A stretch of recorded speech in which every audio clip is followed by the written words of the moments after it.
Olá, tá por aí? Então vem se conectar comigo que no Conexão de hoje eu te conto que só no Brasil tem pelo menos 8 milhões de pessoas com dislexia.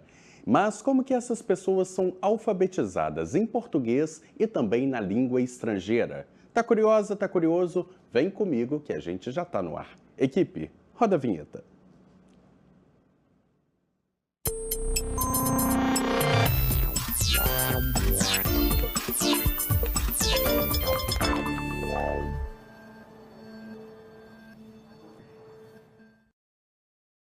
Pessoal, e quem nos ajuda a entender mais sobre esse cenário dos alunos com dislexia no Brasil são as nossas entrevistadas de hoje. Eu tenho o prazer de receber aqui no estúdio a Luciana Palhanos, ela que é professora de inglês, tradutora e co-criadora de um aplicativo voltado para adultos com dislexia nativos da língua portuguesa. Seja bem-vinda, como vai? Obrigada, Rafael. Tudo bem, e você? Tudo ótimo. E Lu, não estamos sozinhos. Ao seu lado eu recebo a Magda Azenete Dias Ferreira, ela que é psicopedagoga. Seja bem-vinda, Magda. Como vai? Muito obrigada, eu vou bem. E Magda, vamos entender o que é a dislexia. A dislexia é um transtorno do neurodesenvolvimento. A criança já nasce com esse transtorno, ele é de origem congênita. É um transtorno que não tem cura, mas dependendo de como é tratado, a relação com a criança que tem a dislexia, ela pode caminhar muito bem, mas é um transtorno do neurodesenvolvimento.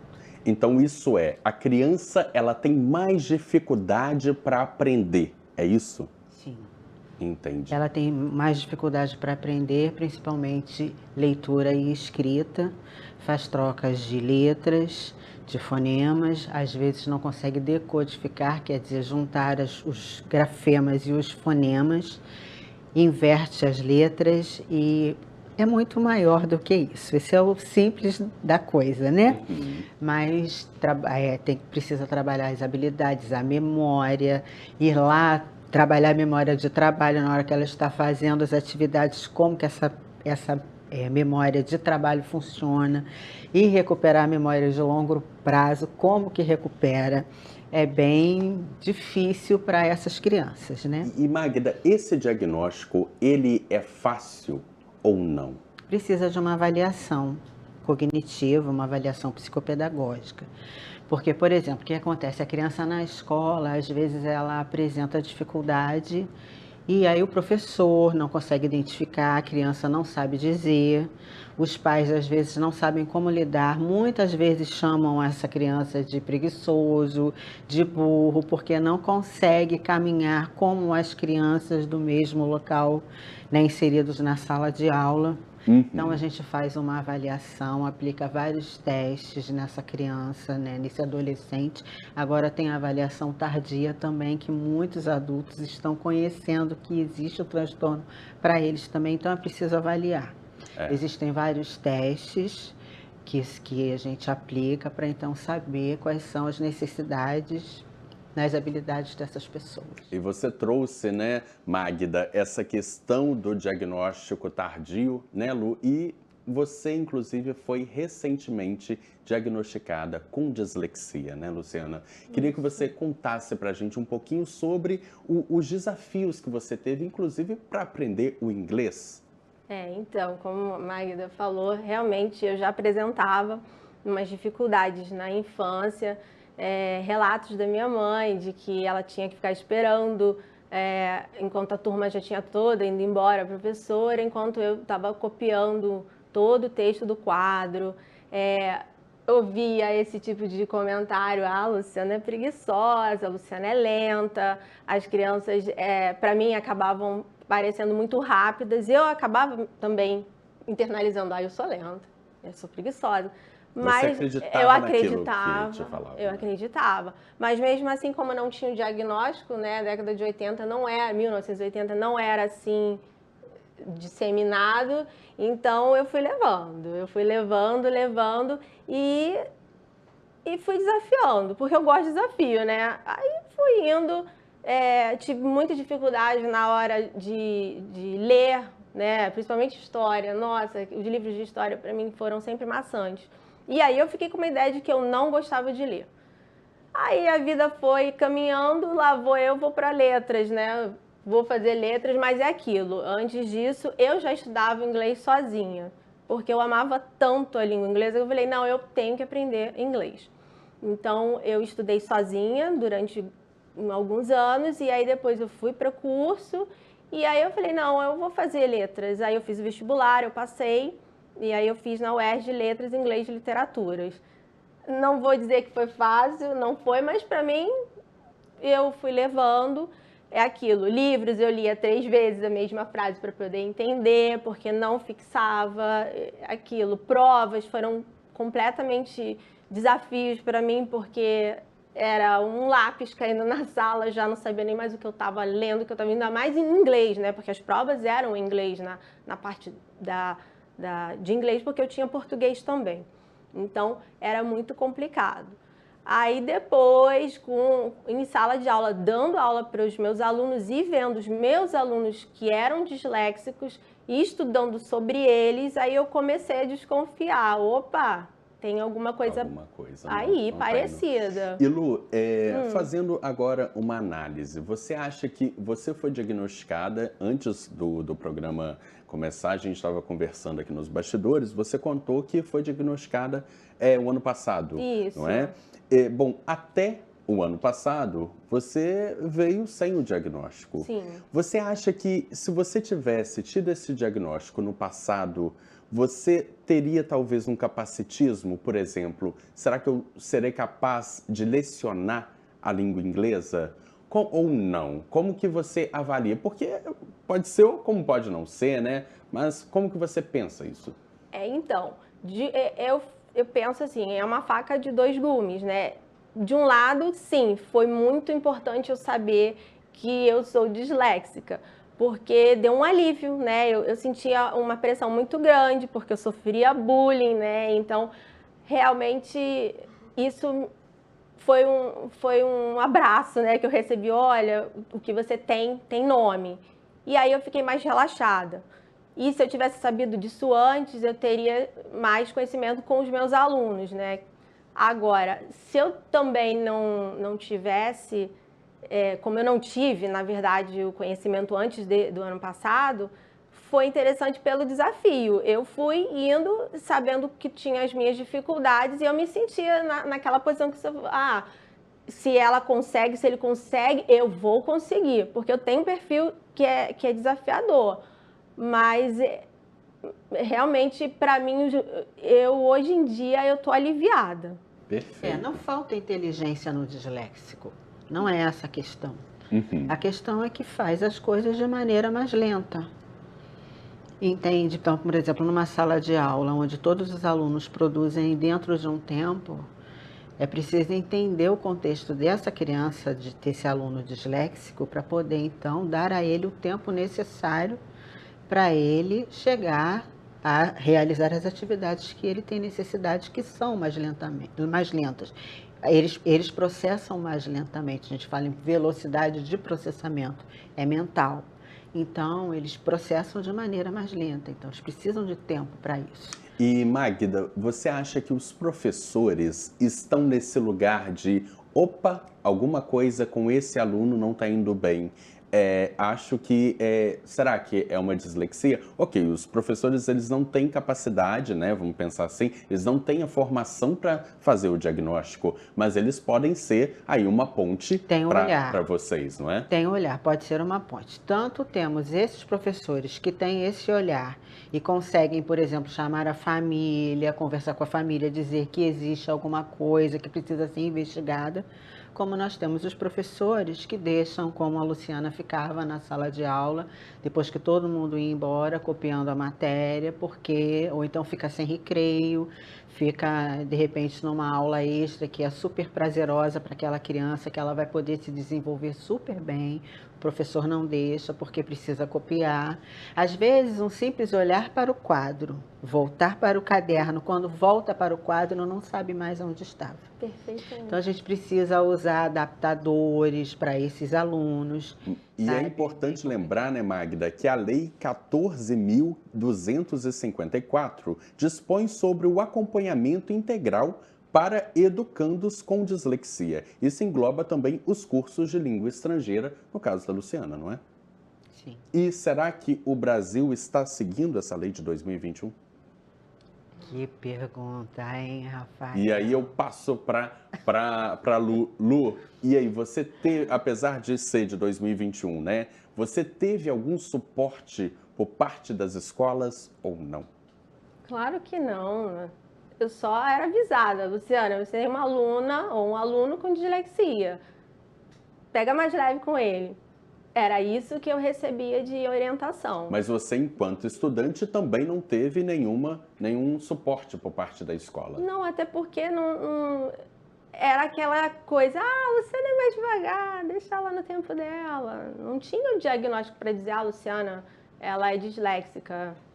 Hoje em dia eu tenho, né, o laudo e aí eu, inclusive no mestrado, eu apresento e os professores me compreendem, até porque, né, já virou lei, então... E não é uma coisa tão difícil de fazer, arrumar um ledor, né? No meu caso, Você tem eu ledor? não tenho. Mas não é nem necessário, porque a dislexia... E te ofereceram esse ledor? Não ofereceu, porque eu acho que nem tem. Mas os professores, eles estão sempre dispostos a me ajudar. Eu peço para... Eu tenho problema com a interpretação de perguntas, né? Aí eu pedi pro professor, ele foi lá, Luciana, eu quero que você faça isso. Quando ele fala isso, aí eu já faço Porque e acerto. precisa ficar claro. Claríssimo. Por exemplo, uma prova. Então, o enunciado da prova do disléxico precisa ser claro, né? Não pode ser porque o professor ama dar volta, né? E aí vai lá, vem cá para o disléxico e até outras crianças que têm outros transtornos, também não. Precisa ser claro, eu quero essa informação, então é essa informação e acabou. Me dê essa informação. E Magda, quando o professor toma conhecimento, né, de que as questões dele e a forma como ele ensina para um aluno com dislexia precisa ser mais direto, o ensino fica mais fácil e menos sofrido, né? E eu acho uma coisa assim, primordial, precisa estar com a família. A família precisa trabalhar junto nesse processo com a escola. E geralmente a família trabalha junto ou ela prefere sempre. omitir? Até porque às vezes a escola não abre essa porta e às vezes a família, às vezes coloca muita carga sobre a escola.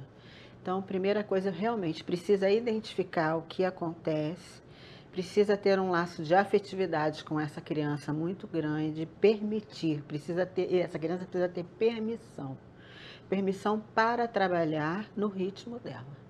É isso, e ser respeitada, né?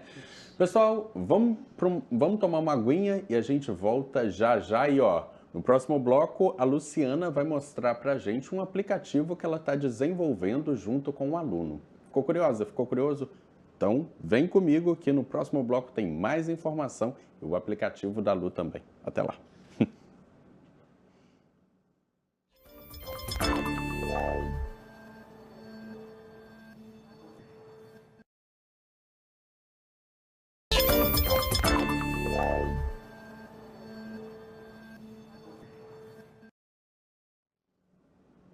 Eu estou de volta e a nossa pauta de hoje é o ensino da língua inglesa para alunos com dislexia. Lu, tô sabendo que tá aí no forno um aplicativo para adultos com dislexia. Que aplicativo é esse?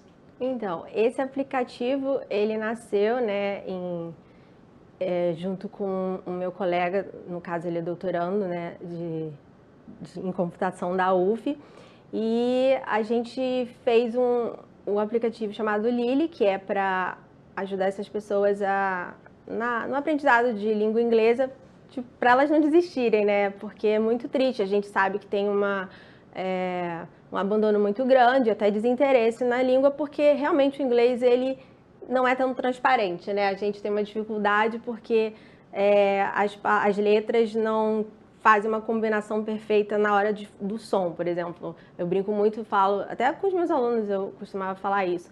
Por exemplo, island, né, que é ilha, mas até para o próprio nativo, se for ler, vai ler island. Então, é bem diferente. A grafia não combina com o som. Então, isso deixa o disléxico tanto da língua portuguesa ou língua estrangeira, quanto o nativo da língua inglesa. Isso deixa ele desanimado e causa muita frustração para aprender o inglês. Então, aí a gente criou esse aplicativo e ele tem 4 funções, né? A gente colocou essas funções com os botões autoexplicativos, até porque disléxico tem problema com muita informação, porque vai se perder, eu falo isso por mim mesma, né? Poucas informações, não tem aquela aba de ajuda para não perder tempo nem de ir, a explicação já está no próprio botão. Então, a gente tem a função de escrever, que o disléxico que consegue até copiar, né? Ele escreve lá a palavrinha, aí aparece automaticamente uma tradução. Tem um botão para ouvir o som da palavra, da pronúncia em português e da pronúncia do inglês. E tem um botãozinho da imagem se for um objeto concreto, né? Aí aparece a imagem para ajudar. Aí tem uma outra função que é de falar, no caso para o disléxico que não consegue escrever, mas ele tem um ouvido bom, aí ele fala a palavra, ele grava, e aí vai ter essas mesmas funções que tem em escrever. E a terceira função é de tirar foto. Aí a gente trabalha com a tecnologia OCR, né, que é de reconhecimento de caractere, que ele tira a foto da palavra e aí sim vai fazer ele traz essa palavra para o aplicativo e ele faz o reconhecimento dessa palavra e faz as mesmas funções das 2 anteriores. E a terceira já é a parte da imersão, ou seja, da gamificação, que vai ter os jogos em cada nível. Aí ele vai escolher qual vai ser o nível dele. Aí vai depender do conhecimento que a pessoa tem, né? E vai recebendo uma pontuação. Por exemplo, tem uma função que é para ele falar o idioma, ou a palavra que o próprio aplicativo pede para falar, por exemplo, dog, que está no protótipo dele. Aí ele erra, aí dá mais uma chance. Se ele não conseguir, ele tem a opção que mostra um vídeo mostrando a parte, né, acho que é longitudinal da boca, fazendo a língua, onde se posiciona na boca, e a pessoa na frente fazendo a pronúncia de cada letrinha. Então, aí a pessoa olha, opa, vou tentar mais uma vez. Aí vai, e aí se acerta, recebe a pontuação. Aí vai recebendo uma pontuaçãozinha como se fosse um jogo mesmo. Que bacana, Lu, que interessante. Eu tô doido para conhecer esse aplicativo. Eu acho que agora o pessoal de casa, a Magda também, eu tô vendo ali olhinhos curiosos para sua fala. E olha só, nós fomos ouvir uma pessoa que já está usando ali para poder, de fato, entender se vale ou não a pena o seu trabalho. Roda aí pra gente o depoimento. Meu nome é Clarice Gomes Lessa, tenho 27 anos, fui diagnosticada com dislexia e TDAH na 4ª série, isso faz um tempinho. Recebi através do WhatsApp a pesquisa sobre o aplicativo novo que estavam desenvolvendo para disléxicos conseguirem aprender melhor inglês e super topei participar. Logo na primeira entrevista a gente começou a conversar sobre tipografia de letras, ordem, sequenciamento lógico de ideias ali dentro do aplicativo, como ficava mais tranquilo para eu ler, qual tipo de letra eu conseguia organizar melhor o meu pensamento e a sequência lógica, como as figuras poderiam se portar e como é que seguiria a minha vista dentro dessas figuras. Então, assim, foi uma experiência bem legal. Na versão beta me entregaram de novo para eu testar e foi uma experiência muito boa, eu estou muito contente com a construção desse aplicativo. É isso aí. Que bom, Clarice, que você está curtindo o trabalho da Luciana. E aí, Lu, o aplicativo ainda está no forno, mas temos aí uma previsão para quando a galera já vai poder baixar? A gente ainda não tem certeza, né? Que eu e o Rodrigo, a gente está trabalhando nisso. Mas eu espero que não passe desse ano, não. Se Deus quiser, eu acho que, né, os adultos precisam desses estímulos também, né? E Magda, qual é a importância dessas ferramentas com foco nos disléxicos? É super importante, porque é um apoio que eles recebem, né? Por exemplo, diagnóstico tardio, diagnóstico na 4ª série, Ela falou, é uma coisa que eu achei interessante, que eu fiquei com vontade de perguntar, vou perguntar agora, Por posso? favor, vamos Que, lá. por exemplo, quando ela falou da letra, né, que ela pode se apoiar no melhor tipo de letra, não é isso? Aí logo veio na minha cabeça assim, será que obrigaram Luciana a fazer cursiva na escola? Você foi obrigada? Ai, como fui aquele caderno de caligrafia, incrível, engraçado. Minha mãe diz Veio até hoje que eu logo. tenho um garrancho de letra. Mas assim, eu escrevo bonitinho até alguns segundos, depois fica um garrancho, gente. Eu não consigo Sim. manter E muito por que tempo. da sua Sim. pergunta, Magda? Eu acho que o pessoal de casa ficou curioso também. Porque é complicado. É assim, geralmente na escola, a escola tem que fazer o aluno escrever a letra cursiva. E com caneta depois, né? Que é um sofrimento pra mim. E aí, quer dizer, é uma letra muito desenhada, muito redonda, muito pomposa. Bonita, né? Uma letra esteticamente... Escolar, se eu posso usar esse termo, escolarmente falando, é uma letra muito pomposa, mas será que a criança ela consegue atingir aquele patamar para poder fazer, né? Então, e assim, muitas vezes a escola traz essa letra como uma obrigatoriedade. Então, se essa pessoa que tem o transtorno, né, não consegue nem ler direito, nem escrever direito, né, ela ainda precisa entrar nessa obrigatoriedade de fazer uma letra pomposa, desenhada, toda estilosa, né? E o que vem antes disso? Né? Quais são os preditores que precisam? Vamos trabalhar essa mão, essa coordenação motora fina. Foi trabalhado na educação infantil? Não foi trabalhado? Então, se essas habilidades não foram desenvolvidas, como que de repente você coloca um caderno de caligrafia na frente daquela criança que não consegue ainda aquele movimento de olhar no quadro, voltar para o caderno, enfim, né? E ela tem, então, que organizar todas essas coisas mentalmente para poder, então, realizar uma atividade, sabendo, quer dizer, tem aquele livro A Vida Secreta da Criança com Dislexia. Ai, não conheço, quero ler. E aí, não adianta porque eu não vou lembrar de um monte de coisa. Não, bem-vindo ao clube. Mas ele acha assim, o autor, ele é disléxico. Então ele fala sobre essa vida secreta, como que você pode se esconder de tudo para não demonstrar essa dislexia. Que sofrimento, Magda. É um sofrimento, mas no entanto, onde ele mesmo fala que, quando eu falei não falta inteligência, é dele, palavras dele, do autor, por quê? Ele conseguiu ser um psicólogo, ser um professor universitário. Então ele diz, né, quando ele prepara as aulas dele, ele está cansado de dar aquelas aulas, mas ele precisa se reorganizar para poder novamente voltar a dar as mesmas aulas que ele já dá há muito tempo. Mas ele precisa dessa reorganização, porque ele tem uma dificuldade. Você trazendo, né, essa metodologia da grafia impecável, o nosso ensino, Magda, ele ainda é excludente quando a gente entende que é uma metodologia que não pensa, né, nessas questões dos alunos, né? Entende, como eu disse aqui, todo mundo no mesmo mundo, todo mundo na mesma situação, e não é assim, né? A educação é muito tradicionalista, né, eu acho.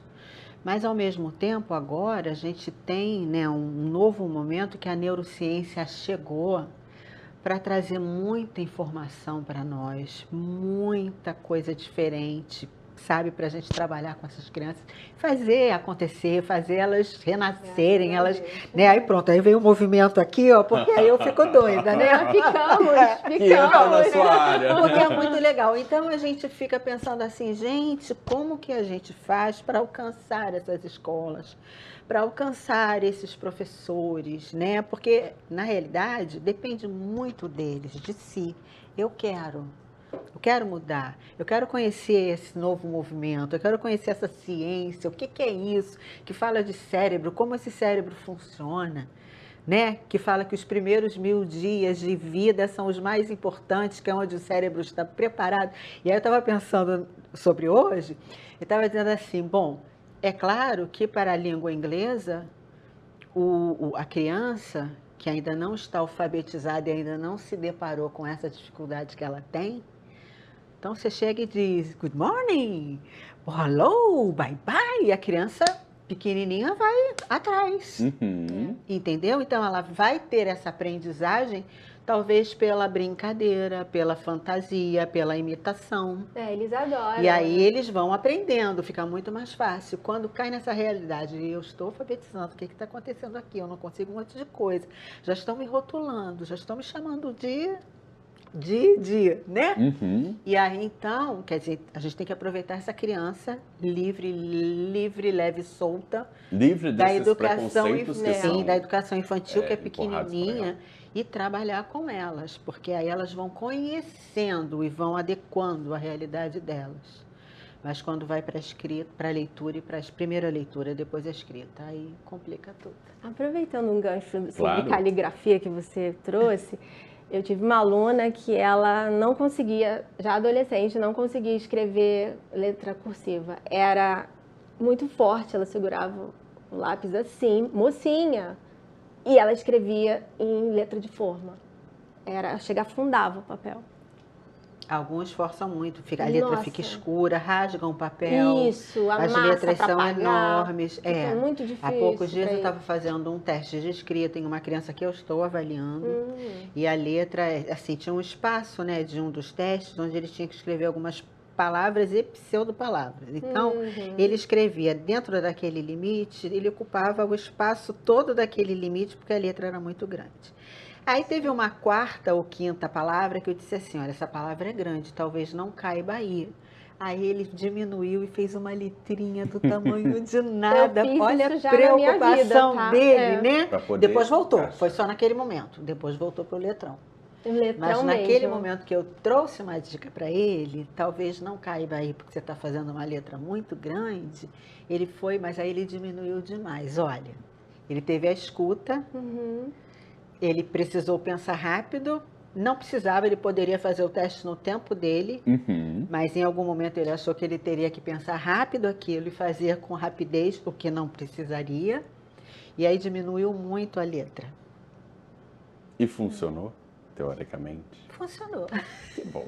Magda, Luciana, muito obrigado pela participação de vocês, por terem dividido um pouquinho da sua vivência, do seu conhecimento, enfim, conhecimento de vocês aqui no Conexão, viu? E você de casa, curtiu? Pode ver de novo lá no Globoplay. Estamos por lá. Tchau e até a próxima. Tchau, pessoal. Tchau.